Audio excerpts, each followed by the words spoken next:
Aí, oba, tá me ouvindo? Opa,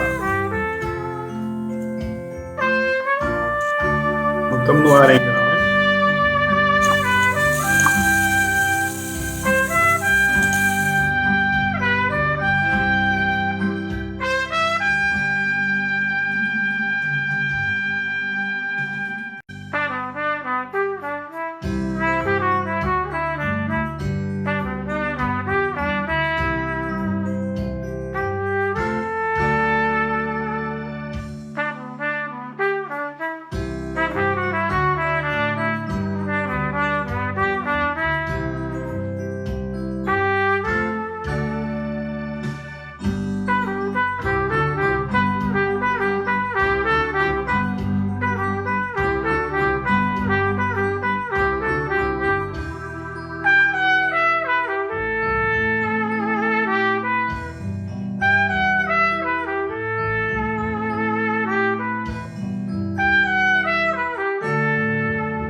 E aí, galera, estamos aqui, estamos começando. Hoje tem o já tradicional comentarista de política, o Clóvis Butzky, e tem um convidado especial que é o Alberto Schneider, o nosso mestre de longa data. E vamos começar aqui. A gente estava numa situação bem tranquila aqui, digamos, numa conversa bem informal, né? E quando essas coisas são ligadas, parece que o clima de formalidade impera um pouco. Mas devagarinho eu quero que a gente tente chegar aí numa informalidade, numa conversa mesmo, para a gente poder dialogar, né? Mas antes dessa informalidade, eu quero começar aqui com uma fala do filósofo Nietzsche sobre a utilidade da história para a vida. É um livro do Nietzsche chamado Segunda Consideração Intempestiva, né? E tem um trecho em que o Nietzsche fala o seguinte: eu vou colocar aqui para vocês me acompanharem nessa leitura. Eu vou colocar essa tela aqui para vocês verem o texto. Tá? Vou ler esse pequeno trecho aqui, daí a gente já passa para as considerações aí do Alberto. O Nietzsche diz o seguinte: considera o rebanho que passa ao teu lado pastando. Ele não sabe o que é ontem e o que é hoje. Ele saltita de lá para cá, come, descansa, digere, saltita de novo. E assim de manhã até a noite, dia após dia, ligado de maneira fugaz com seu prazer e desprazer à própria estaca do instante.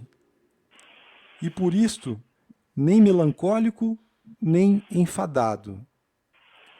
Ver isto desgosta duramente o homem, porque ele se vangloria de sua humanidade frente ao animal, embora olhe invejoso para a sua felicidade, pois o homem quer apenas isso: viver como o animal, sem melancolia, sem dor.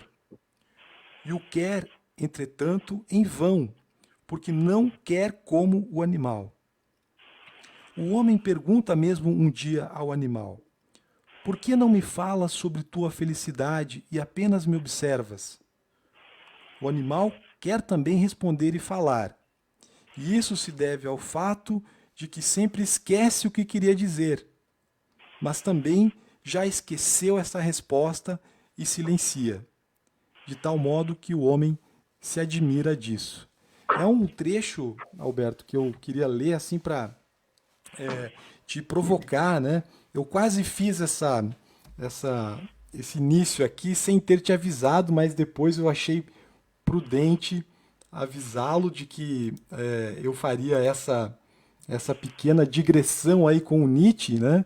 Inclusive tem uma outra parte desse mesmo texto do Nietzsche em que ele faz uma pergunta, né? Ele pergunta ao seu leitor se o seu leitor gostaria de viver, de reviver os últimos 20 anos daquele momento histórico, né? Aquelas guerras prussianas ali que o Nietzsche estava vivendo, aquele período muito dolorido e tal.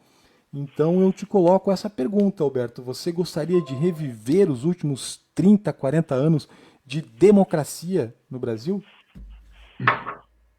Bom, primeiro queria agradecer a interlocução com o Betinho, não é? E com o Clóvis. Eu os conheço há longuíssima data, né? Somos conterrâneos de Santa Helena. Muitos anos depois, estarmos aqui conversando é muito interessante, não é? Então, muito obrigado, Betinho, por o convite. E também queria fazer fazer um elogio sincero. Eu acho muito interessante esse cyberativismo, né? Uma das razões pelas quais a direita, aos poucos, retoma o poder em países como Brasil e Estados Unidos, não é? Foi justamente porque conseguiram, digamos, operar com muita qualidade uma militância através de meios de comunicação inovadores e que funcionam em redes, e redes conectadas, em pequenas redes, enfim.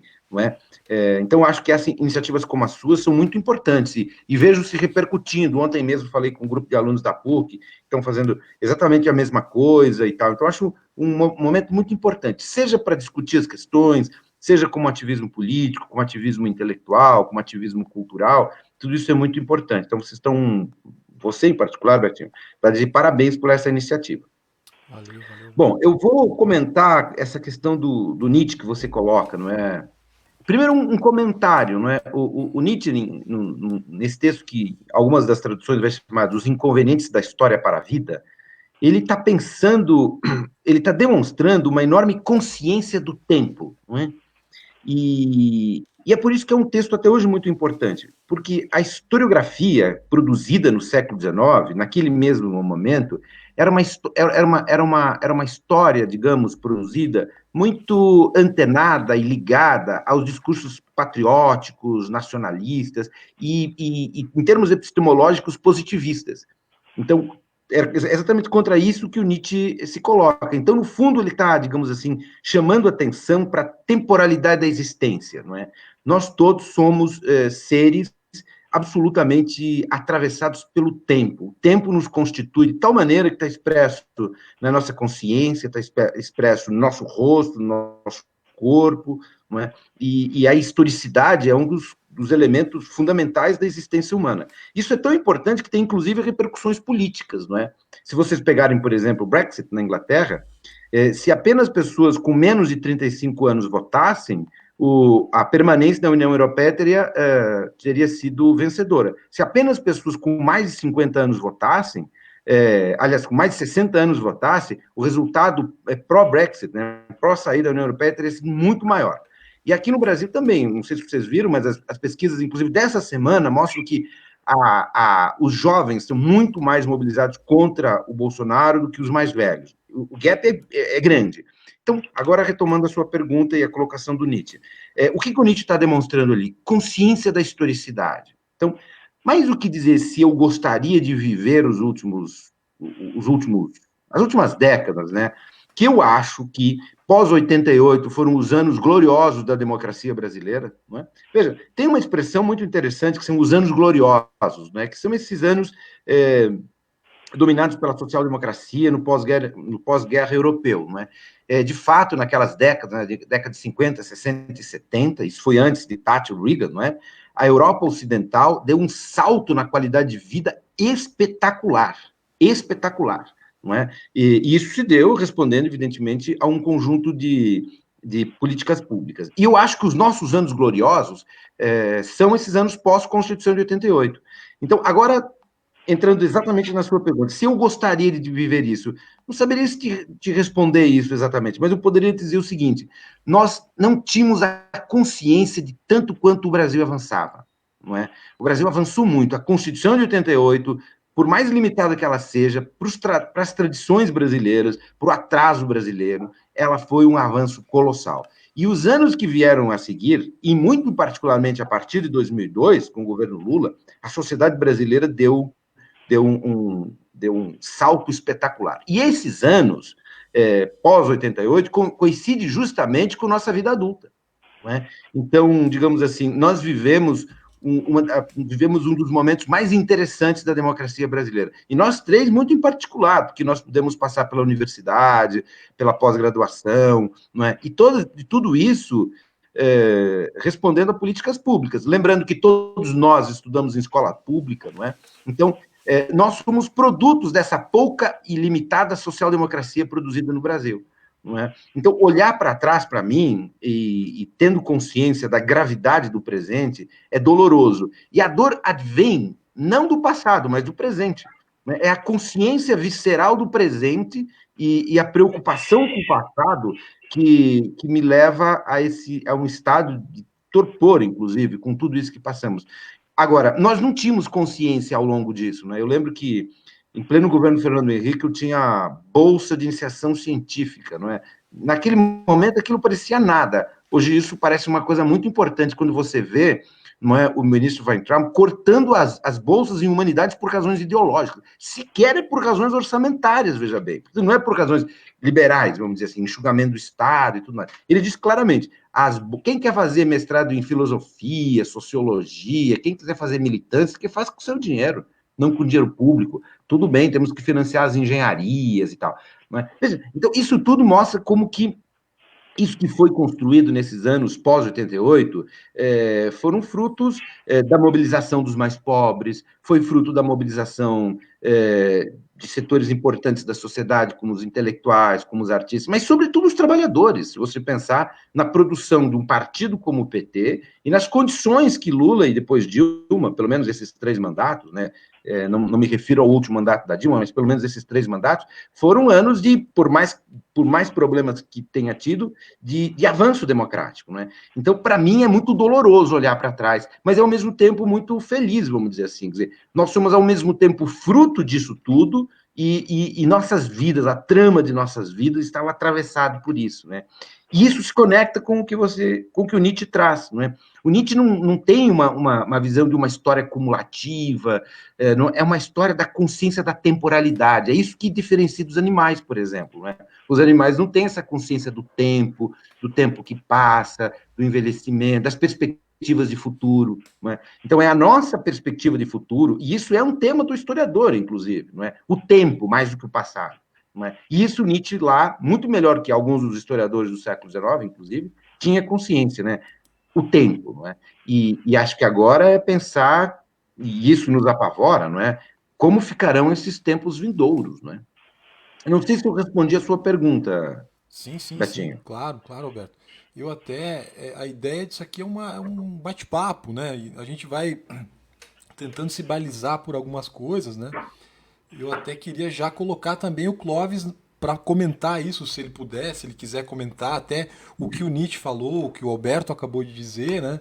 Porque eu até é, achei assim muito quase uma ironia o fato de o Nietzsche estar falando em gado ali, sabe? No momento em que a gente vê os manifestantes pró-Bolsonaro pedindo a volta da ditadura, né? Pedindo aquele ato institucional número 5.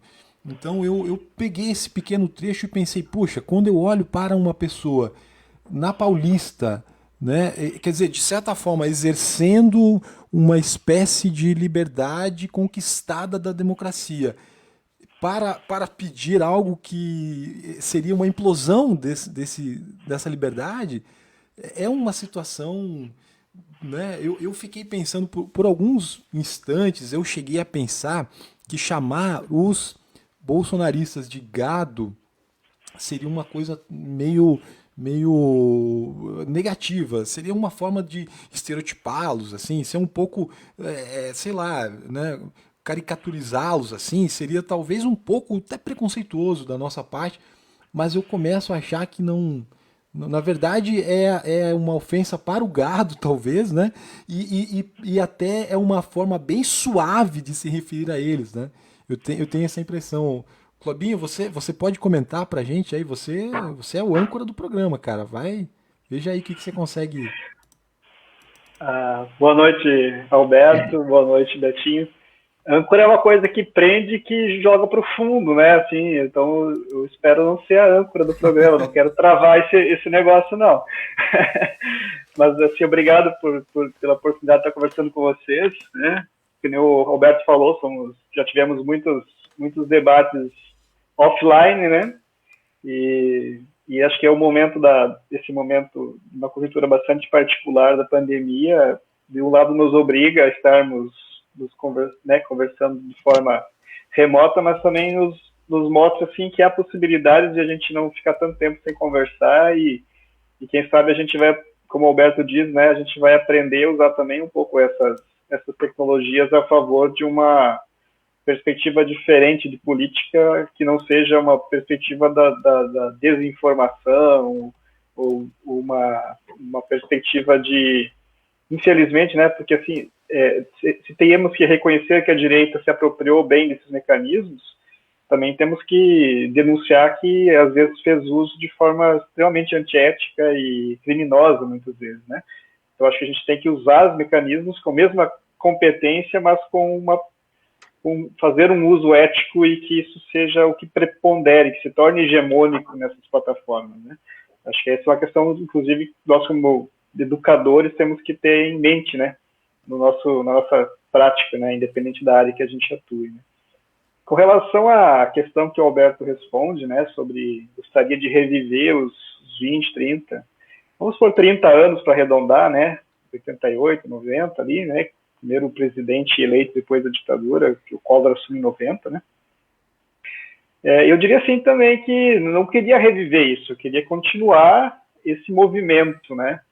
Só que, assim, pensando não como um historiador de profissão como Alberto, mas como alguém que gosta de olhar para a história, ela nunca se dá de formas não conflitivas e não se dá de forma linear, então também seria uma ingenuidade achar que a gente faria uma curva ascendente, né?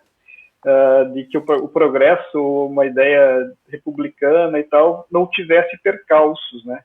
Então, se nós tivemos, na minha opinião, uma progressiva republicanização do Brasil da década de 90 para cá, governos FHC, governos Lula, primeiro governo da Dilma, em algum momento isso ia incomodar pessoas, né? Infelizmente, quem se incomodou conseguiu se regimentar, eu diria assim, aproximando dois grupos muito fortes, que seriam os saudosos da ditadura, de fato, e mais digamos, uma democracia, não sei se dá para chamar de democracia liberal, mas economistas, pessoas ligadas a uma economia liberal que se viram, de alguma forma, incomodados por um projeto, né, mais cidadão, vamos dizer assim, de forma bem suave, né, e em detrimento de uma ordem mais meritocrática, uma ordem da economia da competição, de uma ordem vinculada às elites, né, que comandam o país, né. Então, acho que esse que acontece em 2018 no segundo turno, né, essa aproximação muito forte, né. Então, assim, eu vejo que a gente evoluiu, né. Se a gente olhar mais para trás, né, a gente vai ver que há pouco mais de 100 anos nós éramos um país escravocrata, 200 anos éramos era uma colônia, né. Então, assim, quando tu olha dá um passo assim e olha para a história para um pouco mais amplo, a gente vê que a gente tem, com dificuldade, melhorado as condições da população, né? O povo lutando tem conseguido isso. E eu acho que a gente tem, obviamente, no Brasil, não foi apagado, não sumiu, as pessoas que fizeram todos esses movimentos nos últimos 30 anos estão aí, né? Eu acho que é momento de a gente se reorganizar e eu entendo que o que o governo Bolsonaro representa é o velho, é o que está a um passo da morte, né? E eu acho que, assim, metaforicamente falando, né? E eu acho que é possível a gente retomar o protagonismo, né? E em breve a gente retomar esse caminho que a gente estava fazendo nos últimos 30 anos. Sim. Bom, eu posso comentar uma coisa, Betinho? Claro, fala aí. Eu acho que uma coisa que a gente precisa fazer, e às vezes é um pouco difícil de fazer, porque necessita, de um lado, um distanciamento, de resto impossível, não é? Porque são as nossas próprias vidas atravessadas pelo momento, e por outro lado, um grau de informação muito alto sobre o que nós vivemos, não é? Às vezes, quando nós estamos dentro do processo, é um pouco difícil ter esse mínimo de distanciamento necessário, mas é preciso analisar o que é o governo Fernando Henrique, aliás, o governo Bolsonaro, para a gente conseguir, inclusive, pensar em diagnósticos, não é? Por exemplo, se a gente... Estou aqui respondendo, de alguma maneira, o que o Clóvis levantou, que eu acho bem interessante. O que é o governo? Quais as linhas de força que, digamos, confluem para o governo Bolsonaro? Então, me parece que as viúvas da ditadura militar, em particular, liderados pela ala mais violenta da ditadura, que descende de Silvio Frota, enfim, aqueles setores que já foram derrotados dentro da ditadura, por Geisel e tudo mais, Geisel e Figueiredo, quando eles resolvem fazer a abertura, ou seja, é o extremismo da ditadura. E o Bolsonaro, inclusive, pessoalmente descende desse grupo. Então, essa é uma linha de força, não é? Especificamente esse grupo da linha dura e, de maneira mais geral, os militares. Não é? A outra linha que vai formar o governo Bolsonaro é, digamos assim, o empoderamento do agronegócio. Às vezes a gente esquece isso, mas se você vamos voltar para 1990. não é? O Brasil, em termos econômicos, a indústria, ela tinha muito mais peso do que tem hoje, não é? Então, pensarmos, por exemplo, regiões como Mato Grosso, Goiás, interior do Paraná, interior de Santa Catarina, eles eram, não é em termos absolutos, é em termos percentuais, menos populosos e com menos densidade econômica. Então, essas regiões que, do ponto de vista político, são atrasados, elas se empoderaram, que é interior do Paraná, interior de São Paulo, o Centro-Oeste, não é? E elas se empoderaram de maneira brutal, inclusive pela modernidade econômica dessas regiões. Não é? Elas têm agricultura, esse cinturão agrícola que começa no norte do Rio Grande do Sul, não é? Atravessa todos os 3 estados do Sul, São Paulo, sul de Minas e o Centro-Oeste, não é? É uma área gigantesca da América do Sul, formam praticamente a região mais dinâmica da agricultura no mundo. E é uma região altamente tecnificada. Se você fizer um estudo localizado dos votos, vê que a hegemonia do bolsonarismo nessas regiões é avassaladora. Então, esse é um dado que a gente tem que entender também. Ou seja, as próprias transformações do Brasil empoderaram novos setores. Então, os militares, como falávamos, o agronegócio, não é, que é liderado por gente absolutamente descomprometida com a democracia, gente pessoalmente muito grosseira. A elite industrial dos anos 80, dos anos 90, era mais sofisticada, era gente mais internacionalizada, era gente mais elevada, não é? Por mais que fechassem com a ditadura e tudo mais. Mas essa elite rural é mais atrasada. Não é? E aí é preciso lembrar um outro fator também, que é o empoderamento do financismo, não é? Muito ligado aos economistas liberais, não é? Eles também se empoderam. Então, essas linhas de força todas confluíram numa solução que é politicamente autoritária e economicamente liberal. Isso não é uma novidade na América Latina. Se vocês olharem as linhas de força que deram no governo Pinochet, vai ser exatamente a mesma coisa, com particularidades, evidentemente, não é? Digamos assim, liberal em economia, conservador nos costumes e lento e excludente em política, mediante uma ditadura armada violentíssima. Exatamente esse é o projeto do Bolsonaro. E é preciso dizer uma coisa, nós não estamos aqui fazendo proselitismo, fazendo propaganda. Eu não estou dizendo que isso vai acontecer. Eu estou dizendo que isso é o que o núcleo central em torno do bolsonarismo queria fazer ou quer fazer. Né? E é esse projeto autoritário de tipo pinochetista que agora encontra limites, porque alguns setores liberais, sobretudo ligados às grandes cidades, às cidades médias, começam a abandonar o governo, o Bolsonaro, e ir para a oposição. Não é? Então, esse racha nessas linhas de força que confluíram o governo é um sinal de esperança. E aí também vem a nossa capacidade de fazer política. Não é? Veja, eu não estou... Vou ser muito claro com vocês, eu não estou necessariamente propondo aliança com esses grupos, mas talvez tenhamos que propor algum tipo de entendimento, pelo menos para que o eixo da política retorne àquilo que foi nos anos gloriosos, ou seja, nos anos inaugurados com a Constituição de 88, que era uma disputa entre a centro-direita e a centro-esquerda, como, aliás, acontece nas melhores democracias do mundo. Não é? Se você pegar a Alemanha do pós-guerra, não é a Alemanha que vai nascer da derrota do nazismo, ela vai ser ora os democratas cristãos, seu centro-direita alemã, que está no poder hoje com a Merkel, ora a social-democracia, e depois os verdes entraram fazendo aliança com os social-democratas. Esse é o eixo de forças, e isso construiu o país mais democrático da Europa, entre as grandes democracias, que é a Alemanha hoje, país aberto à imigração. E isso nasceu dos escombros do fascismo. Então, talvez é isso que a gente tem que pensar agora. É preciso reconhecer a força do governo Bolsonaro, mas também é preciso reconhecer a nossa força. Então, eu gostaria de falar alguns números para vocês. Sempre dentro daquela perspectiva levantada por Clóvis e tentar levantar e entender o que está acontecendo. Vejam bem, o Haddad, no segundo turno, fez 45% dos votos. A Dilma, no segundo turno da eleição anterior, fez 52% de votos. Então, a erosão de votos, ela é relativamente pequena.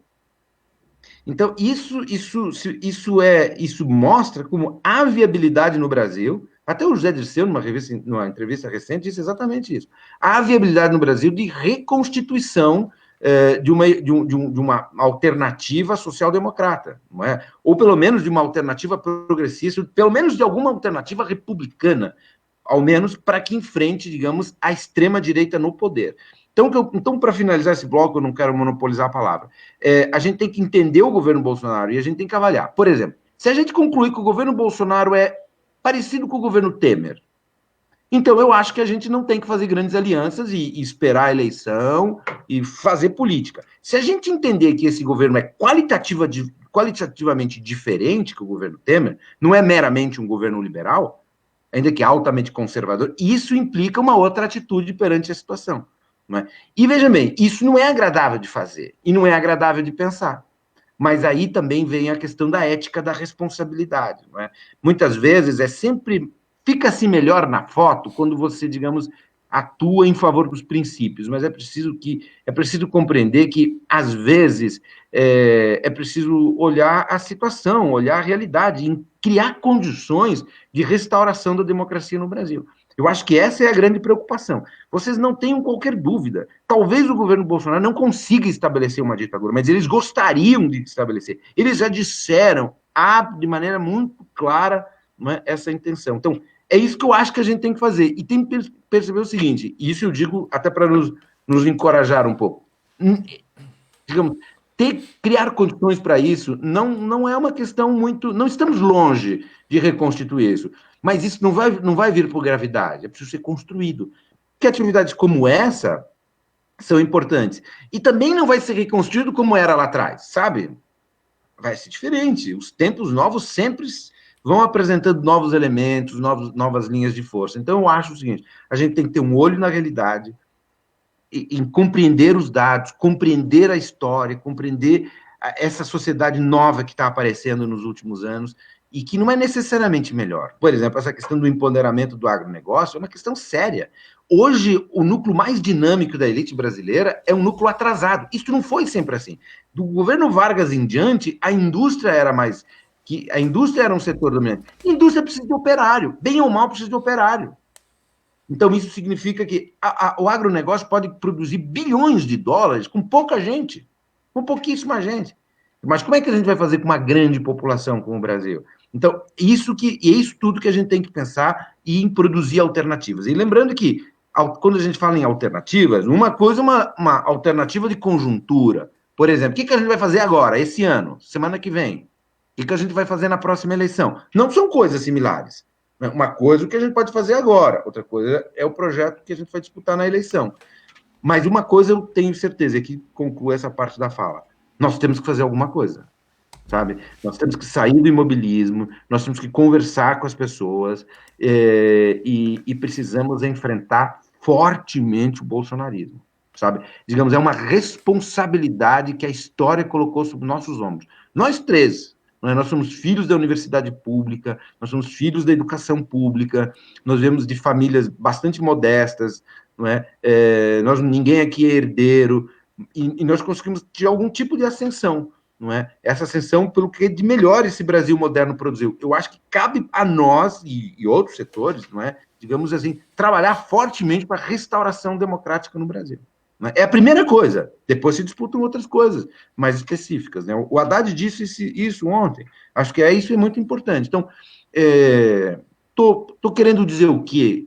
Para dizer tudo numa palavra, que a gente pode discutir se vocês quiserem. A gente faz aliança com os liberais para enfrentar Bolsonaro ou não? No fundo, é essa a questão que está colocada. E eu não estou falando para disputar a eleição, porque isso é uma outra questão. Mas agora, o que a gente vai fazer? A gente vai sair para a rua junto com eles ou não? A gente vai assinar os manifestos ou não? O que a gente vai fazer? Então, para isso, a gente tem que ter um diagnóstico também. Então, é isso que eu acho que a gente tem que pensar. Sim. Não, perfeito, velho. O Clóvis, tu quer comentar ou como é que você está se sentindo aí, querido? Porque eu faria uma observação, assim, mas se o Clóvis quiser falar antes... Eu acho que você faz o teu link, Beto, eu continuo depois. Tá, então beleza. Enquanto o Alberto fez sua exposição, que eu sempre gostei muito de ouvir, o Alberto é um mestre da nossa militância, minha e do Clóvis. A gente era moleque quando ele nos esclarecia a política, a sociologia, a história, ligado à fundação do Partido dos Trabalhadores e tudo mais, né? Mas eu estava tentando contestar um pouco isso que você está pensando, Alberto. Porque, assim, me parece que o que está em jogo no momento é uma espécie de decoro do comportamento do Bolsonaro do que propriamente uma ação efetiva, sabe? Fora da institucionalidade, fora dos limites, entende? Eu não vi essa ação dele ainda. Isso eu acho meio complicado, porque, assim, quando se diz, o cara está segurando 8 bilhões, né, de verba que deveria ser destinada ao combate ao coronavírus. Ok, é uma coisa criminosa, uma irresponsabilidade política, mas isso não está dentro da regra do cargo de presidente da República, quer dizer, ele não pode tomar essa atitude. Não sei se isso representa a ruptura democrática para a gente, sabe, dizer que nós estamos diante de uma ameaça de golpe, como a esquerda tem mencionado. E isso tá muito intenso. Em parte, eu acho que é um setor da esquerda que tem uma nostalgia de um período que foi uma desgraça, que acha bonito clandestinidade, a extrema esquerda que é maluca, e uma parte também eu acho que é retórica, né, que é você pintar o inimigo com umas cores gigantescas, né, e horrorosas para você conseguir, digamos assim, estimular o teu lado de combate a ele, né? Mas objetivamente falando, o Bolsonaro deu algum passo fora da lei até o momento? Isso é um problema, sabe? Pra gente pensar. Mas é claro, eu sou muito pendente a concordar. Hoje eu publiquei lá no meu Facebook, eu acho que a gente talvez, diante das previsões de uma hecatombe que se aproxima, né? O modelo matemático lá norte-americano falando em 5 mil mortes por dia em agosto no Brasil, talvez a gente se veja obrigado a investir nessa ideia de um impeachment, né, que é interromper o mandato que foi eleito, né, bem ou mal o cara foi eleito, e foi eleito também não só com essas 3 linhas que você mencionou, mas também com o apoio dos evangélicos, né? Claro. Eu acho que podem estar, outra linha. Né? Podem estar ali nessa linha de um combate cultural que talvez o que o nosso tempo precisa, né? Então eu coloco todas essas questões aí para você e também para o Clóvis, né, Alberto? E junto disso já o problema de saber se a gente vai para a rua ou não, porque hoje teve protesto. Mas no meu modo de ver, a esquerda não foi para a rua, sabe? Porque quando eu falo esquerda, eu quero dizer o PT mesmo, eu quero dizer os partidos de esquerda mais encorpados, né? A gente não foi para a rua. Quem está na rua são os jovens antifascistas, são a luta antirracismo também, então os movimentos negros, né? Esse pessoal está na rua. E é uma avaliação que eu questiono também, porque pensando que você vai ter 5 mil mortes por dia em agosto, é seguro irmos para a rua? Ou, enfim, o que é que a gente faz? Né? E se a gente não vai para a rua, a gente mantém uma sustentação de um governo que vai contribuir para que esses 5 mil talvez cheguem a 10 mil, sei lá, né? E, enfim, é uma situação que meio que não tem saída, né?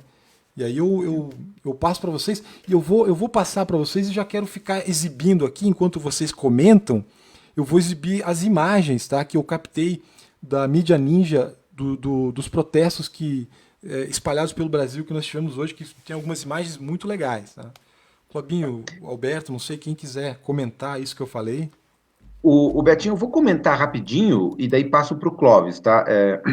Eu acho que você tem razão num aspecto, o Betinho, que é a questão da qualidade do diagnóstico que a gente faz, entende? Por exemplo, se a gente acha que o governo Bolsonaro é parecido com o governo Temer, não é? Que liberal por liberal, o governo era Temer era liberal quanto? Inclusive a regra de ouro, que bloqueia, não é, o investimento do Estado em saúde, educação e tudo mais, isso foi feito no governo Temer, né? Agora, qual é o meu ponto? O meu ponto é o seguinte, eu acho que já são inúmeros os exemplos, eu estou aqui respondendo diretamente à questão que você fez, Betinho, Sim. que eu acho correta essa questão que você coloca. Eu estou advogando aqui uma posição mais aliancista e antifa, nesse momento, mas eu estou aberto a isso que você comentou. Eu não tenho, no fundo, nós temos uma conversa muito intra aqui, não é? Eu não tenho certeza absoluta. Tem coisas que eu tenho graus de convicção mais elevados. Nessa, não. Mas eu queria só falar algumas coisas. Por exemplo, quais são os exemplos que apontam claramente para o Bolsonaro, digamos assim, sim, ele quer a ruptura com a ordem? Primeiro, ele não fez uma ruptura com a ordem mais forte porque ele não pôde. É isso que a gente tem que entender sempre. Às vezes a gente acha que os governos, quaisquer governos, inclusive os nossos governos, a gente criticava o governo Lula, mas por que o governo Lula não fez a democratização da mídia? Mas às vezes as questões não é só querer fazer, a questão é poder fazer, não é? Então, o Bolsonaro acho que não fez mais em termos de ruptura com a legalidade, porque não pôde, mas ele deu indícios inequívocos nesse sentido. Por exemplo, quando ele disse, numa reunião interna, vejam bem, ele não estava falando para a sociedade, falando numa reunião interna, o que reforça a sinceridade. Temos que armar a população. E depois ele, semana passada, libera a venda de metralhadora para os latifundiários. Isso poderia até ser legal, me parece que isso é legal, inclusive, mas isso aponta claramente para uma disputa de tipo além da democracia liberal. Não é? Por exemplo, quando ele, na Amazônia, ele desmonta todo o aparato de combate à ilegalidade ecológica, aos crimes ambientais. Ele aponta nessa direção. Quando ele aparelha a Polícia Federal, como ele aparelha os outros órgãos de Estado, quando ele aparelha a cultura, quando ele aparelha a educação no grau que foi com Weintraub, não é? Eu acho que ele claramente aponta para uma saída autoritária. Aí eu retomo o que eu disse antes.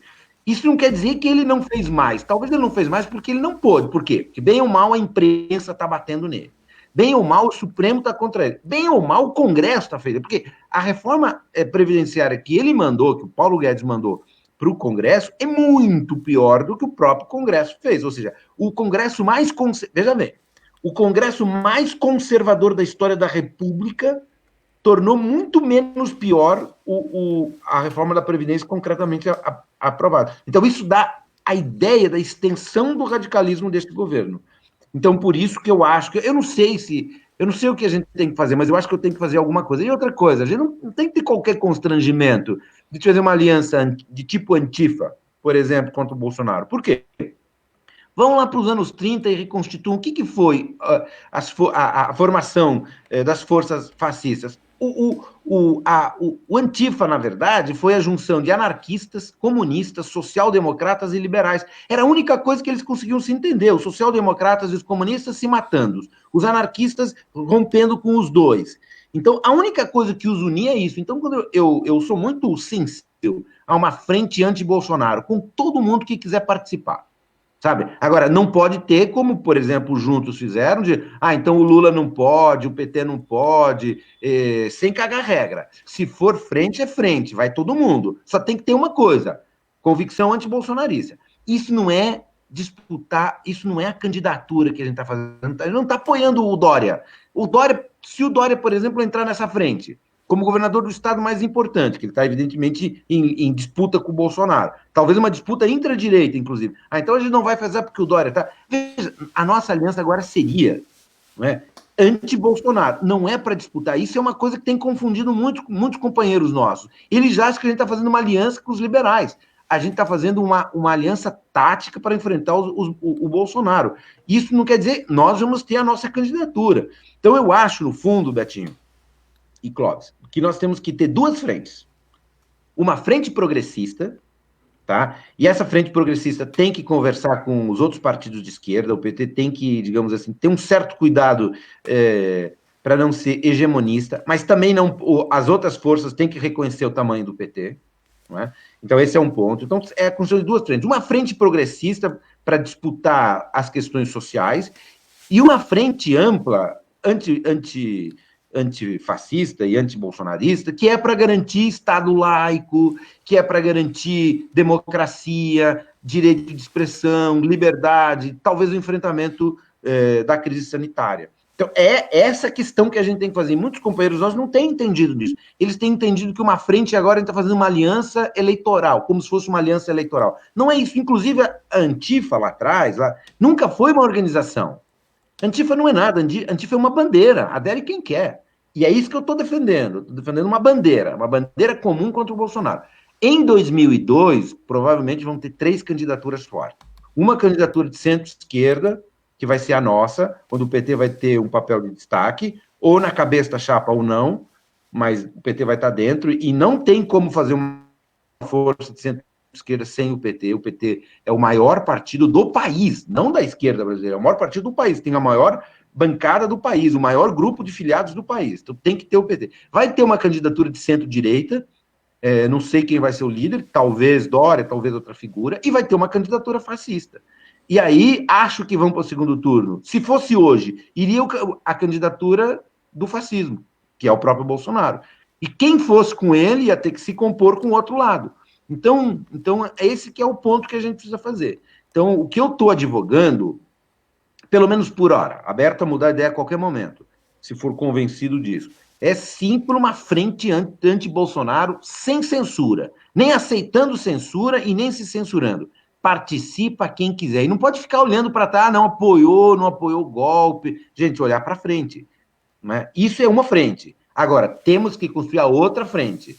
Essa estratégica, que é reconstruir o Estado brasileiro democratizador de renda, de informação e da propriedade. Isso que o governo Lula apontou, muito modestamente, inclusive, porque nas minhas utopias é que nós tivéssemos um governo Lula altamente tonificado, não é, que pudesse distribuir renda, poder e informação com muito mais radicalidade que foi de fato feito. Mas, enfim, é retomar essa tradição. Não é? Então, eu acho que é por 2 frentes que nós temos que opor e reconhecer que há uma diferença entre uma coisa e outra. Não é? Mas acho que temos que conversar sobre isso. Acho que esse é o assunto do momento mesmo. Clóvis, fale, por favor. Em termos gerais, eu estou de acordo com o Alberto. Né? Eu acho que se identificamos que, nesse momento, o grande desafio é barrar uma possível investida ainda mais autoritária do governo Bolsonaro, a gente precisa olhar para os lados e identificar quem também quer jogar o jogo da democracia, que não é um jogo fácil, né? É um jogo conflitivo, é um jogo disputado, é um jogo em que... Mas, enfim, a gente respeita alguns limites, né? Por exemplo, se a gente concorda que a gente vai participar do processo eleitoral, se a gente concorda que quem ganhar vai gerir o país, o município, o governo, o estado, né?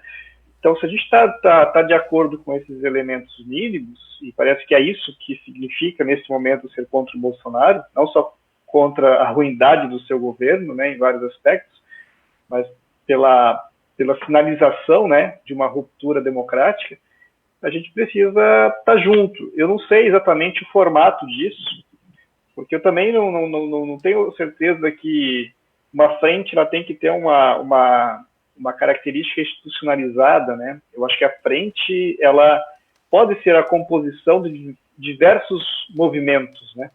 Ela precisa ter de algum momento, alguma coesão mínima para dizer, olha, nós todos aqui pensamos da mesma forma nesse aspecto, né? Mas eu acho que até dá um caldo, digamos assim, político-cultural mais amplo, se tu consegue que esses diversos movimentos digam, nós representamos, sejam, por exemplo, o movimento identitário, seja o movimento sindical, seja o movimento dos industriais nacionalistas, não sei, né? Enfim, não tem problema que as identidades desses diversos grupos se manifestem, a gente sabe que são diferentes uns dos outros, mas que tem essa pauta mínima. Quando o Roberto coloca, será que o Bolsonaro já fez por merecer isso, né? Por exemplo, o impedimento, né? Eu acho que até antes de começar a pandemia, eu até acho que a gente estava numa fronteira ali, né? Porque passar uma previdência da forma que foi passada na Câmara, ou passar, né, aprovar retirada de direitos trabalhistas, por mais draconianos que sejam, eles ainda estavam dentro do fluxo da normalidade, né? Infelizmente, a gente elege uma Câmara Federal a cada 4 anos muito ruim e muito plutocrática. Mas quando entra nesse momento da pandemia, assim, afloram coisas muito, assim, desumanas, né? A gente não pode deixar de considerar que, além da nossa legislação interna, nossa Constituição, nós também somos signatários de diversos pactos internacionais, né? Com relação ao meio ambiente, com relação a aspectos dos direitos cidadãos, né? E você vê que os movimentos produzidos por esse governo, essa última que é de maquiar dados, né? Claramente para maquiar dados de mortes, né? É uma coisa que ela é criminosa, né? Não dá para colocar em outra esfera do que alguns vão chamar de crime de responsabilidade, mas para mim isso está muito próximo do crime do homicídio, né? Porque você omitir dados concretos impede uma política adequada para salvar vidas, né? Então, assim, eu acho que... É um crime comum, talvez, né? Um crime para ser julgado em Haia, sei lá onde, né? Porque isso é crime contra a humanidade, né? Não é só contra o brasileiro ou algum brasileiro específico. Então, veja, eu acho que nesse momento a gente está num conflito político, jurídico aí que tem que avançar sem dúvida, e eu acho que vai avançar. Não sei exatamente qual vai ser o modus de tirar o Bolsonaro, né? Se fosse me perguntar 1 ano atrás, eu ia dizer, não, prefiro que o cara termine o mandato, o cara for eleito, a gente já viu o que foi tirar a Dilma, o que se representa para o mínimo de institucionalidade que existe, mas não, né? Então, assim, eu acho que é isso. E aí eu concordo também com o Alberto que, bom, outra coisa é um projeto nacional para o futuro, né? Futuro que pode ser amanhã, mas para o futuro, né? E esse projeto, ele precisa, na minha opinião, voltar a dialogar, especialmente com as bases, assim, costuma chamar, né? Eu acho que a periferia, tu dá o exemplo, Alberto, dos agricultores, né? Do agronegócio, vamos chamar assim, que é um agronegócio, é uma coisa muito potente, mas há também, se olhar demograficamente, eu atuo no sudoeste do Paraná, e assim, eleitoralmente o Haddad ganhou no sudoeste do Paraná, nos pequenos municípios, porque existe também uma agricultura muito voltada à sobrevivência, uma pequena agricultura, né? Então, demograficamente... Que produz alimento, né, Clóvis? Porque alimento e emprego. Exatamente. É o agronegócio dos commodities. Exatamente. E mesmo esse agronegócio que produz commodities está muito incomodado, né? Porque para eles também é uma visão de que o Brasil é um país que destrói essa natureza, é um país, ou os ataques frontais contra a China também, lógico que eles estão pensando no dinheiro, não talvez no meio ambiente ou nas relações internacionais, mas mesmo esses grupos estão muito incomodados, né? Porque eles estão se vendo... Talvez que vão ter problemas, né, na negociação dessas commodities, né? Então, eu acho que a gente precisa ter o movimento. Eu acho que não é necessariamente assim, entra o Moro ou entra o Lula, né, porque está bem nesse aspecto, né? Enquanto um grupo de direita quer interditar o Lula, um grupo de esquerda quer interditar o Moro, né? Então, assim, não é fácil essa... Então, a frente ela não tem que ser necessariamente uma associação que todo mundo vai lá e se associa. A frente são pessoas que são contra e tem que encontrar uma forma de fazer esses movimentos, né? E deixa esses personagens que talvez possam causar eu não consigo enxergar o movimento desse sem o Lula, né? Mas eu acho que essas coisas têm que ficar bem pontuadas para dizer, olha, nesse momento é isso, essa é a pauta, mais para frente a gente vai se entender, né? Flavinho, eu até queria emendar aqui, ó, para você uma questão, e para o Alberto também, evidentemente. Esse senhor aqui que eu estou exibindo agora para o público, eu estou vendo que ele está com a camisa do PT, né? Eu fui filtrando as imagens, eu fui buscando, assim, o PT não foi para a rua, né, gente? Esse é um ponto, né? O PT não foi para a rua hoje. Então, vocês acham que o PT deve ir para a rua? Quer dizer, porque o que está segurando um pouco é essa ideia de um risco sanitário, né? De contaminação, de você evitar aglomerações, né? Porque, pô, foram, sei lá, 10 mil pessoas na Paulista. Na Paulista não, foi no Largo do No Largo da Batata. Batata. Eu não conheço lá, mas eu vi que a concentração foi lá, né? Mas assim, se o PT decidir ir pra rua, isso vai ser. Esse caldo vai engrossar muito mais, né? A questão é, você tem um risco sanitário, tem um problema político. Eu acho que o Lula, nesse contexto aí, ainda parece que não fechou essa semiótica ainda de você trazer o Lula de volta para o debate. Isso não tá. O Sérgio Moro me parece que é um cara que ele mesmo, assim, pela sua inabilidade política, ele mesmo se isola, né? Eu não sei se é necessário que alguém da esquerda diga fora Moro numa frente dessa, porque esse cara é um inútil sob todos os aspectos, né? Eu acho que ele é só nocivo, porque ele, desde a Lava Jato, que um projeto de destruição do serviço público vem sendo implementado, né? Mas o meu ponto é assim, tem que ter o Lula, e o Lula tem que estar, digamos assim, tem que ter legitimidade para falar desse projeto de esquerda, que é um projeto de serviço público, sabe? De política pública, entende o que eu quero dizer, Clobinho e Alberto? Essa é a minha preocupação, né? A imagem que vocês têm aí, acho que é o único cara que eu vi com uma alusão ao PT hoje, porque o PT não foi pra rua. Vocês acham que o PT deve ir pra rua, então? Bom, Betinho, eu acho que tem duas coisas aqui que eu acho que a gente tem que pensar, né? A primeira delas é o seguinte, que a gente falava antes, né? Eu concordo integralmente com o Clóvis. Eu acho que não tem a menor dúvida que tem razões de sobra, tanto no plano jurídico como no plano político, para proceder o impedimento do Bolsonaro. Então, isso eu acho que está fora de dúvida. Inclusive o César Maia, que está muito longe das nossas posições, concorda com isso. Ele só não pauta o projeto ainda, né, o Maia, porque ele avalia que, como o Maia é um profissional da política, né, então ele é um rato das questões. Então, no fundo é o seguinte, não adianta, o Maia só vai pautar um projeto de impeachment quando o Bolsonaro for um cadáver, sabe? Quando o trabalho que ele fará, ele, presidente da Câmara, for, digamos assim, operacionalizar juridicamente, seguindo os ritos republicanos, o enterro. Mas cabe à nossa sociedade produzir o cadáver político do Bolsonaro. Isso vai ser muito difícil fazer. Então, sou completamente favorável ao impedimento do Bolsonaro, mas eu não sei se o timing é exatamente agora. Porque se a gente, digamos, pautar o projeto cedo demais, isso pode, digamos, vitimar o Bolsonaro, pelo menos dar discurso para ele se fortalecer com os setores intermediários da sociedade. Então, intermediários que eu digo, setores que hoje avaliam o governo Bolsonaro como regular, né? Ele pode ser interpretado como uma tentativa ilegítima de não deixar o homem trabalhar, sabe? Coisas, idiotices desse tipo. Mas que tem que prestar atenção. Não é? Eu acho que vai chegar um momento que isso vai ser inevitável. Não é? E aí vai chegar a segunda pergunta. Se o problema temos que impedir o Bolsonaro, ou temos que trabalhar nessa direção, precisa ter gente na rua.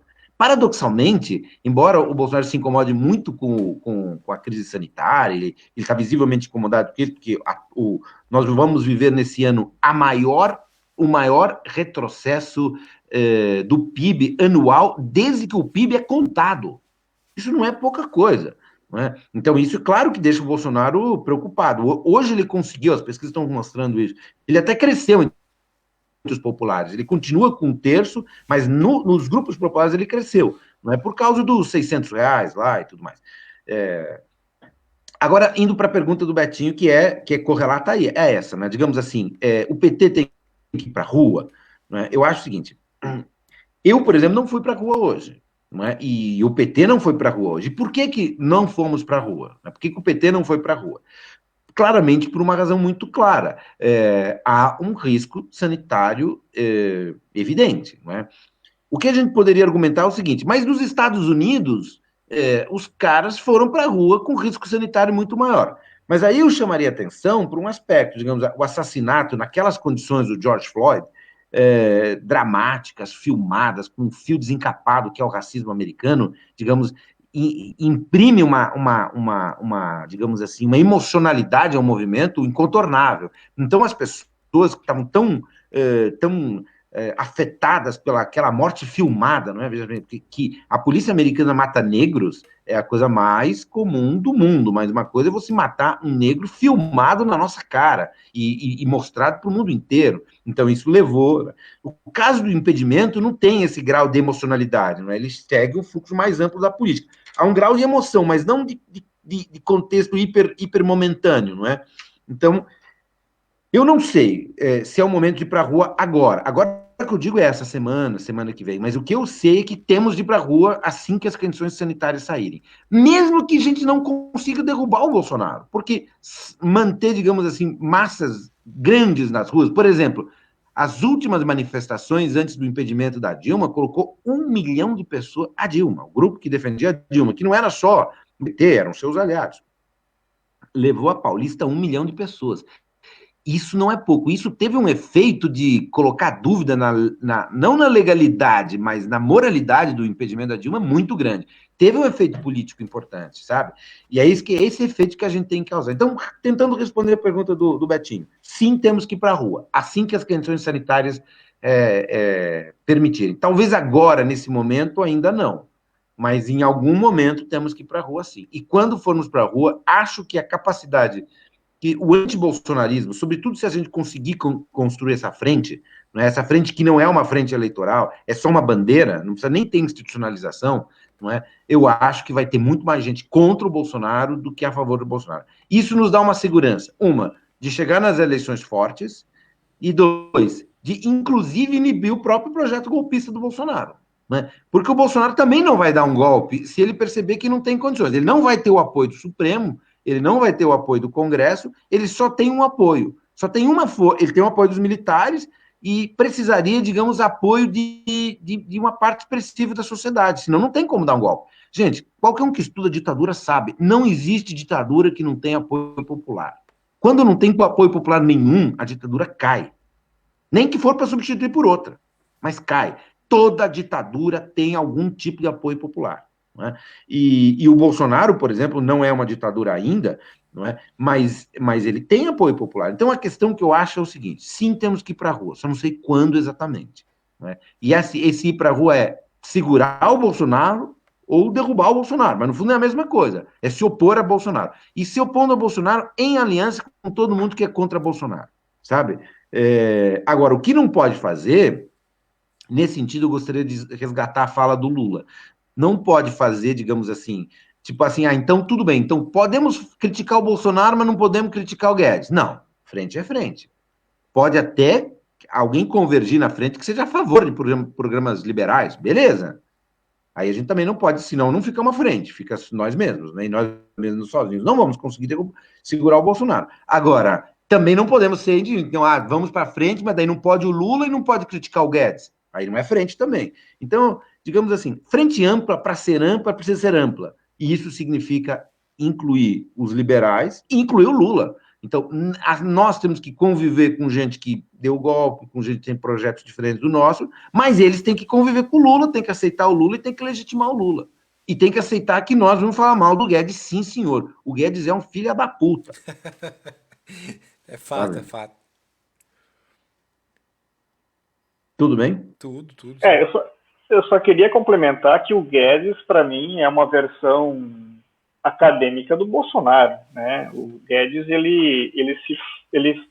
seu currículo, inclusive, inclui as ligações com o governo Pinochet. Então, eu não vejo que o Guedes possa ser incluído. Sinceramente, acho que ele nem assinaria, né, uma frente ampla pela democracia. Não. Assim como os militares não fariam, né? E o Moro só quer fazer isso agora porque está fora do governo do Bolsonaro, mas até ontem ele... Entende? Então, assim, eu até posso aceitar, Clóvis, aceitar que o Moro entre nessa frente, né? Mas a gente sabe, né, que esses caras, eles se merecem, né? Aquela reunião do dia 22 é um monte de gente que se merece. Pra você ter uma ideia, quem se salvou naquele grupo foi o Taish, que é um cara que não andaria conosco politicamente, mas que talvez olhou para aquilo e pensou, meu Deus, né? Nem eu consigo entrar num rolo desse, né? Porque ali a desumanidade, ela transbordava, né? Mas voltando à pergunta do Beto sobre, bom, por que o PT não foi, é hora de ir ou não? Eu acho que tem duas coisas ali. Eu acho que essa questão da pandemia, realmente, ela coloca qualquer um em dúvida, né?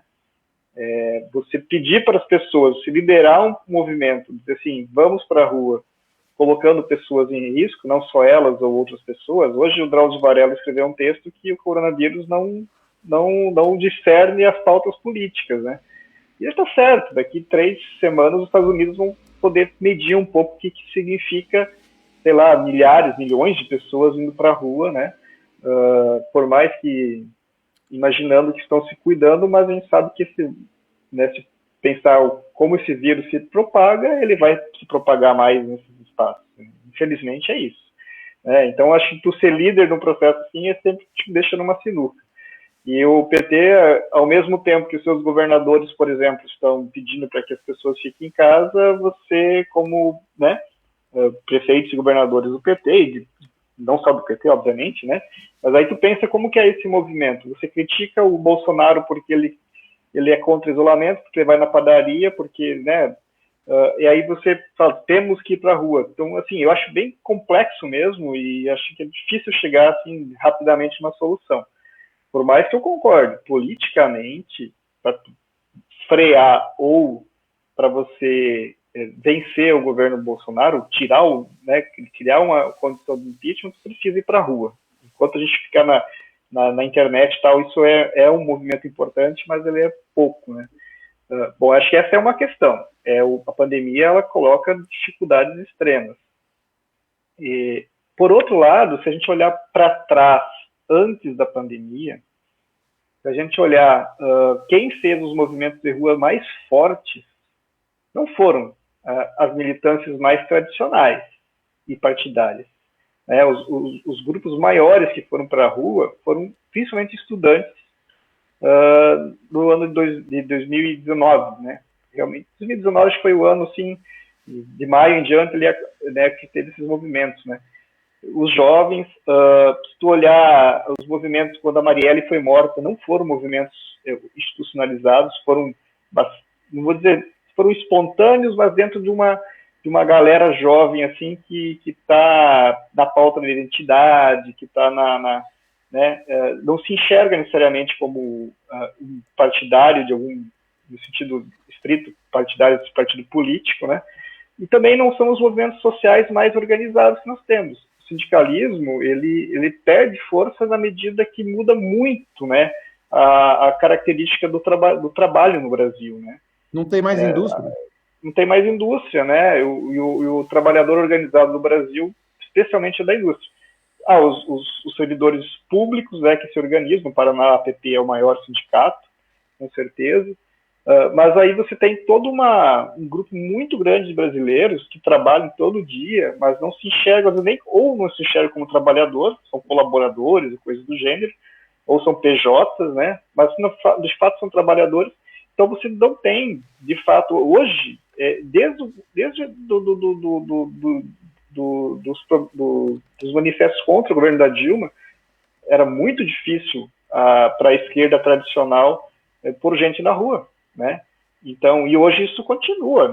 Eu acho que o PT ele se burocratizou muito fortemente, né? Quando você tem um grande grupo de líderes políticos que lutaram para estar no governo federal, e quando o governo federal se institui, passam a ocupar os espaços institucionais, seja como ministro, seja como secretário, seja como lá na base, lá na ponta, fazendo a política governamental, né? Você deixa de ser um líder de base, né? Então eu acho que nós ainda não conseguimos reconverter a nossa liderança partidária para esses espaços, né? Seja porque esses espaços mudaram efetivamente, nós não temos mais um sindicato tão forte, nós não temos dificuldade de juntar o trabalhador das áreas de serviço, principalmente, né? O Uber não se reconhece como alguém trabalhador do sentido estrito, né? E você também tem como dizer assim, um ataque frontal aos direitos trabalhistas que tem precarizado ainda mais, né? Então, assim, acho que são essas duas coisas que nesse momento se mostram grandes desafios, a pandemia e também a necessidade de uma rearticulação dos trabalhadores em forma de movimentos. E isso dificulta muito. Só uma observação a partir do que você colocou, não é? Que eu poderia concordar tranquilamente com tudo que você disse, mas o que eu acho é o seguinte: qualquer movimento de rua para fazer qualquer tipo de enfrentamento, seja o governo Bolsonaro e outros enfrentamentos que virão no Brasil, duas agendas são inevitáveis e elas são suprapartidárias, elas não nem são partidarizáveis. Pode ser que uns ou outros partidos consigam assumir com maior ou menor eficiência a essa causa, mas que é o fator raça e o fator gênero. Não é? Os partidos tradicionais eles são muito, digamos assim, dependentes do fator classe. E o fator classe continua operando. Com tudo isso que o Cláudio falou, nós não temos mais indústria, isso leva, claro, um enfraquecimento dos trabalhadores sindicalizados, o setor de serviços, que é o mais cresce, tem dificuldade de sindicalização e tudo isso. Não é? Tudo que o Cláudio falou, não vou repetir. Mas, além das agendas de classe que vêm da esquerda tradicional, acho que a esquerda tradicional continua pondo gente na rua, sabe? Agora, ela sozinha já não faz mais verão, entende? Então, eu diria o seguinte: tem que pôr o povo dos partidos, tem que levar o pessoal do sindicato, mas tem que fazer, digamos, tem que ter abertura para as pautas de gênero. Não é, gente, isso aí não, a roda da história girou, não adianta fazer contra isso. Ela está colocada. Metade da população brasileira é negra. Os negros vivem objetivamente em condições socialmente piores. Os negros são o menor número, nas universidades públicas. Eles estão em maior número nas prisões, eles são o maior número dos assassinatos pela polícia. Não tem como uma bandeira progressista não colocar em questão central a questão raça. Tá? Raça aqui entendido no sentido sociológico, né, como o movimento negro coloca. Né? E isso é um problema para as direitas. As direitas têm dificuldade de compreender isso, né? E a outra questão é de gênero.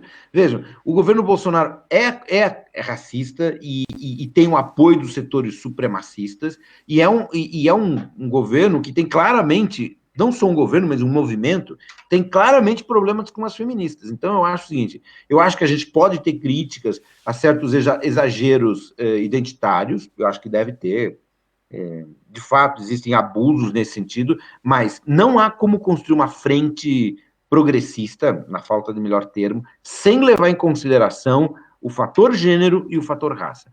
E o fator raça no Brasil ele é potencialmente maior do que nos Estados Unidos. Né? Os Estados Unidos, os negros americanos decidem eleições. Aliás, o Trump foi eleito presidente porque os negros, digamos assim, diminuiu muito o comparecimento eleitoral dos negros em relação às duas campanhas do Obama. Se os negros americanos que votam majoritariamente nos democratas fossem votar no dia da eleição, a Hillary teria ganho a eleição e não teríamos o Bolsonaro.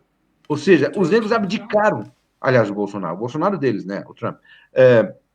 Ou seja, eu não estou querendo aqui criticar os negros americanos, eu só estou dizendo que é um ponto. Eles não se sentiram identificados na Hillary e não foram votar. Então, eu acho o seguinte: os movimentos progressistas precisam incorporar agendas de gênero e incorporar agenda racial. Não tem como fazer, senão não vai ter gente na rua. E os que foram à rua, como o Bertinho está colocando hoje, está muito, digamos assim, boa parte das pessoas que foram animados por essas duas agendas, particularmente a agenda racial que está aflorada aí com a violência policial constante no Brasil e aumentando, e a morte do George Floyd, não é? Então, isso que a gente tem que construir. Talvez tem que, digamos, equacionalizar isso, digamos, a gente tem que, digamos, colocar o fator de classe digamos, de maneira mais forte na conjunção das forças, mas o fator gênero e o fator raça, a gente não tem como não. E isso tem uma capacidade de mobilização real, isso leva a gente. Não é? Sim, sim. A esquerda tradicional tem dificuldade de pensar nisso porque ela foi educada, inclusive epistemologicamente, a negar esses dois fatores. Não é? Tanto que se vocês pegarem os setores stalinistas, por exemplo, eles ficam passados, eles não suportam as bandeiras de raça e gênero. Por quê? Porque isso cai no colo deles. Eles não têm respostas para isso, porque eles são conservadores epistemologicamente. E a questão está colocada, gente. Tem que levar em consideração essas agendas. Não é? A gente já está quase chegando no limite de tempo aqui do programa, né? Eu quero tentar ser bem menos prolixo hoje com o tempo, até para não abusar do pessoal, mas tem muita gente acompanhando essa conversa no Facebook lá, os nossos amigos de Santa Helena, amigos aqui de Curitiba também. O problema é que por dificuldades técnicas eu fico operando esse negócio e eu não consigo visualizar se eles têm algumas perguntas, mas eu já disse a eles que podem mandar pelo WhatsApp se quiserem perguntar alguma coisa para vocês. Um último ponto aí que eu queria colocar assim para fechar hoje, né? Eu espero que a gente possa fazer isso novamente, se vocês concordarem, né? Mas eu teria uma última questão que é a seguinte: eu entendo que a esquerda, vamos dizer assim, a esquerda real, né, hoje, ela está muito burocratizada, ela está muito institucionalizada. Mas veja só o problema aqui. O auxílio emergencial, aquilo foi obra da esquerda. Foi obra da esquerda institucionalizada no parlamento brasileiro. Tá? A Gleisi articulou aquilo, não só ela, evidentemente, né? Ela trabalhou com muita gente, ela é detonada das formas mais criminosas possíveis, né? Assim como outras lideranças, umas institucionais, outras não, como por exemplo a Manu, que é do PCdoB, né? que é de Porto Alegre, ou até mesmo o Haddad foi vítima desse gabinete do ódio que tanto gosta de atacar a Gleisi, mas ela liderou esse auxílio emergencial que hoje está salvando muita gente. O problema é, as pessoas que estão se salvando com isso atribuem ao Bolsonaro o gesto, sabe? O fato deles terem esse recurso. Então me parece que aí, embora... né? Eu até vi uma crítica muito covarde ao PT esses dias, um comentarista da Globo News, dizendo que o PT, quando quer ajudar, atrapalha, e quando quer atrapalhar, ajuda. Né? Poxa, é uma coisa tão inescrupulosa, na minha opinião, de se dizer, porque se o partido fosse pensar num cálculo eleitoral, digamos assim, ele poderia até dizer, não, ok, o Bolsonaro quer dar R$ 200, vamos deixar ele mesmo implodir sua base social, né, com essa atitude mesquinha. Né? O partido defendia um salário mínimo, que, convenhamos, é o básico do básico.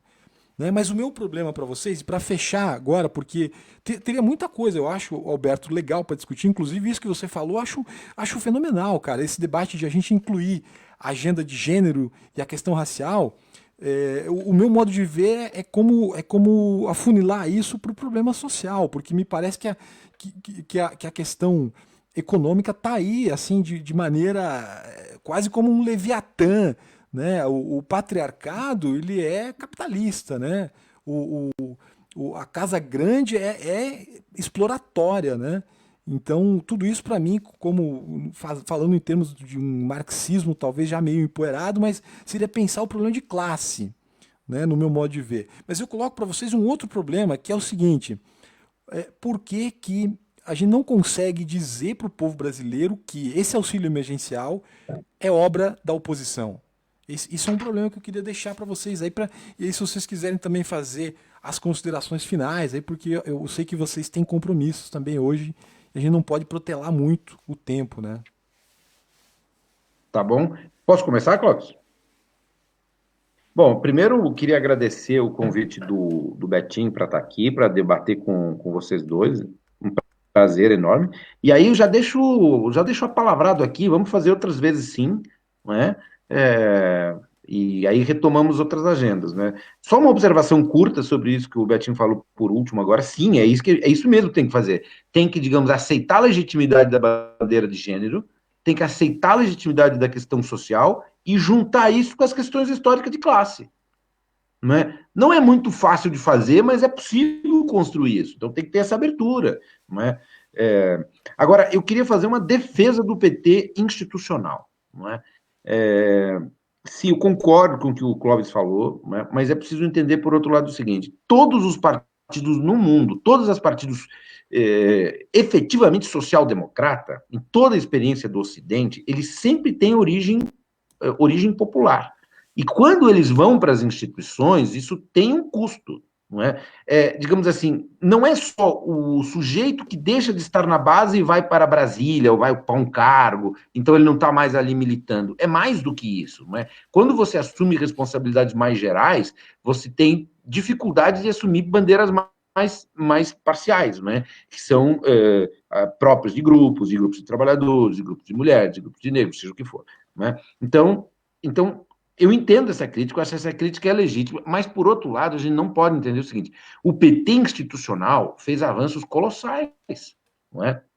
Inclusive na oposição, que é isso que o Betinho está lembrando. Não é? O Bolsonaro propôs R$ 200, o Guedes não queria nem dar os R$ 200. Aí o PT e seus aliados conseguiram forçar para cima.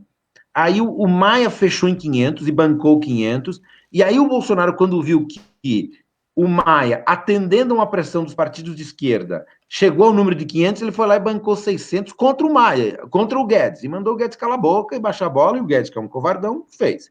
Não é? Então, sim, isso foi em grande parte pela questão institucional. E esses grandes avanços vividos na era Lula, por exemplo, foram garantidos via institucional.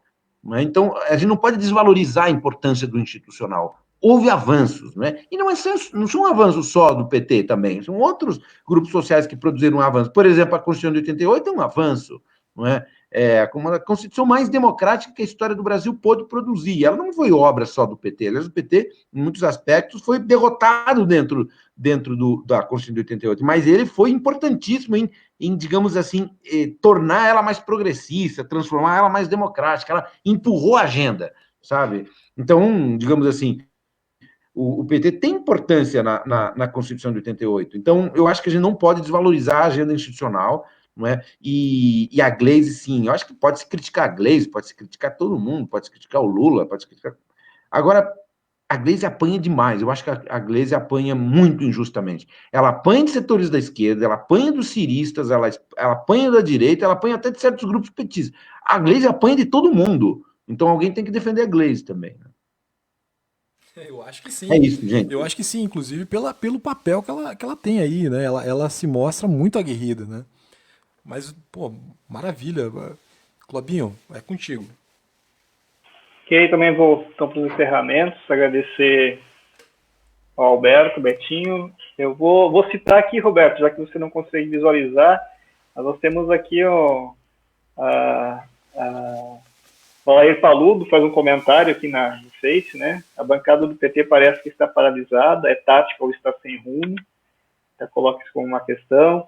O Jordano Ângeles, os dois de Santa Helena, inclusive, né?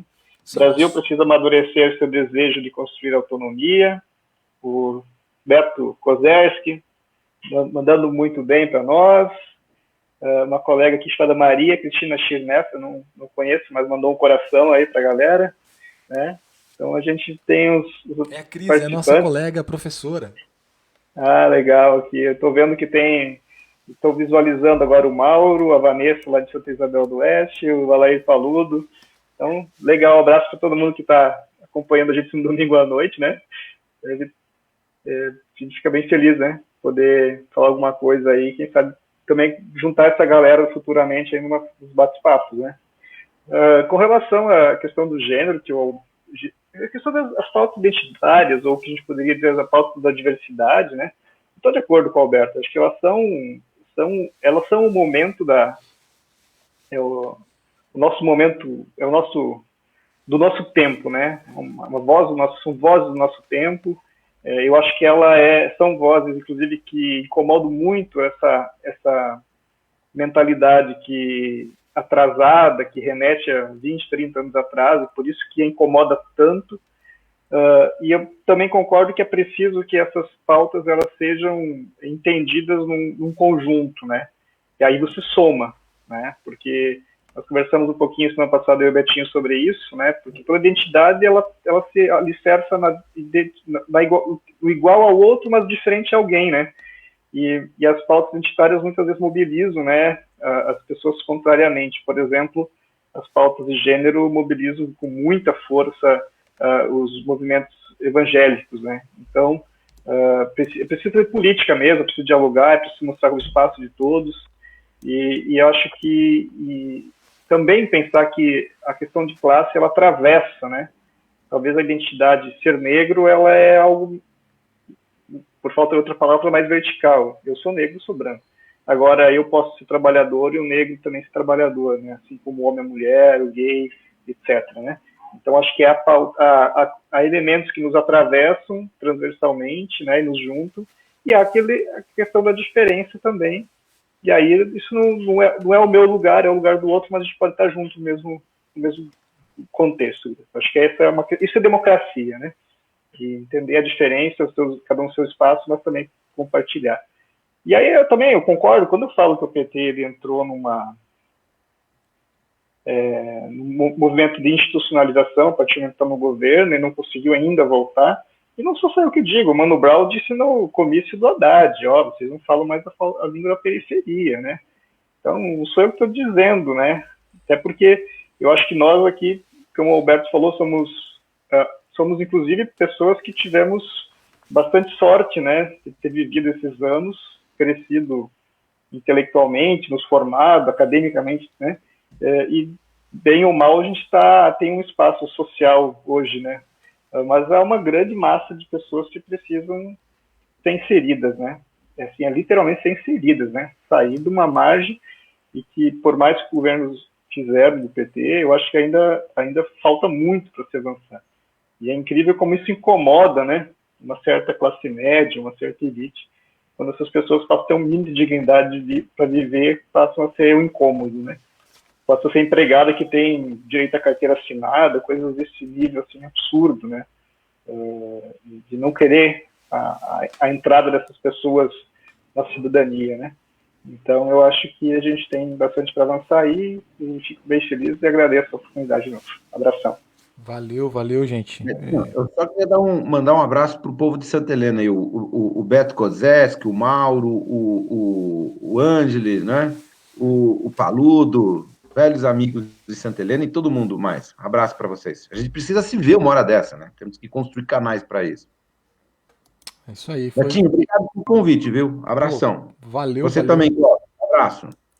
Valeu muito, gente. E quando pudermos aí marcar um próximo, vamos fazer, né? Vamos À disposição. Só chamar, Betinho. Valeu, então. Muito obrado, gente. Um abraço Valeu, para galera. todo mundo aí. Abraço. Tchau. Bora, Bolsonaro. Tchau. Valeu, tchau.